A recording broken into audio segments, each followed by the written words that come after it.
Genèse chapitre 34, Bible de Jésus-Christ. Or, quand on fit descendre Joseph en Égypte, Potiphar, eunuque de Pharaon, chef des gardes, l'Égyptien, l'acheta de la main des Ismaélites, qu'il y amena. Et Yahweh était avec Joseph, et il prospéra et demeura dans la maison de son maître l'Égyptien. Et son maître vit que Yahweh était avec lui, et que Yahweh faisait prospérer entre ses mains tout ce qu'il faisait. C'est pourquoi Joseph trouva grâce aux yeux de son maître, qu'il employa à son service. Et son maître l'établit sur sa maison, et lui remit entre ses mains tout ce qui lui appartenait. Et il arriva que depuis qu'il lui établit sur sa maison et sur tout ce qu'il lui possédait, Yahweh bénit la maison de l'Égyptien à cause de Joseph.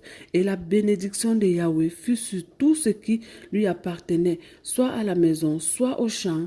Il remit donc tout ce qui était à lui entre les mains de Joseph et n'en s'occupa plus de rien, excepté de la nourriture qu'il mangeait.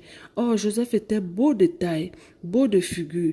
Après ces choses, il arriva que la femme de son maître porta les yeux sur Joseph et elle lui dit, « Couche avec moi. » Mais il le refusa et dit à la femme de son maître, « Voici mon maître ne prend avec moi connaissance de rien dans la maison. Il a remis entre mes mains tout ce qui lui appartenait.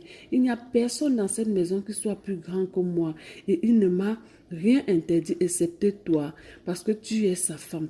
Et comment ferais-je un si grand mal et pécherais-je contre Dieu? » Quoiqu'elle parla tous les jours à Joseph, il refusa de coucher auprès d'elle, d'être avec elle. Un jour qu'il était entré dans la maison pour faire son ouvrage et qu'il n'y avait là aucune des gens dans la maison, elle le saisit par son vêtement et lui dit, « Couche avec moi. » Mais il laissa son vêtement entre ses mains, s'enfuit et sortit dehors. Et lorsqu'elle vit qu'il lui avait laissé son vêtement entre ses mains et qu'il s'était enfui dehors, elle appela les gens de sa maison et leur parla en disant, « Voyez, on nous a amené un Hébreu pour se moquer de nous. Cet homme est venu vers moi pour coucher avec moi.